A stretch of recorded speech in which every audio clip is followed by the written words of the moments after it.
চট্টগ্রামে শুরু হচ্ছে অমর একুশে বইমেলা। প্রতি বছর ফেব্রুয়ারিতে এই বইমেলার আয়োজন করা হলেও রোজা এবং নির্বাচনের কারণে এবছর বইমেলার আয়োজন করতে পারেননি আয়োজকরা। তবে আয়োজকরা জানিয়েছেন যে 1 এপ্রিল উদ্বোধন হওয়া এই মেলা চলবে পুরো মাস জুড়ে। এই বিষয়ে একটু বিস্তারিত জানবো। এই বিষয়ে বিস্তারিত জানাতে যুক্ত হচ্ছেন সহকর্মী প্রণবেশ চক্রবর্তী।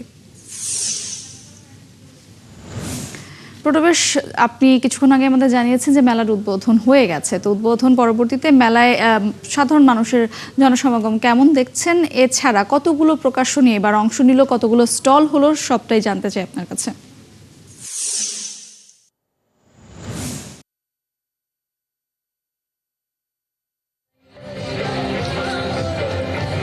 চট্টগ্রাম সিটি কর্পোরেশনের উদ্যোগে এবং চট্টগ্রামের সৃজনশীল প্রকাশনী সংস্থা তাদের ব্যবস্থাপনায় প্রতি বছর এখানে 21শে বইমেলা হয়ে থাকে চট্টগ্রামের জিমনেশিয়াম মাঠে।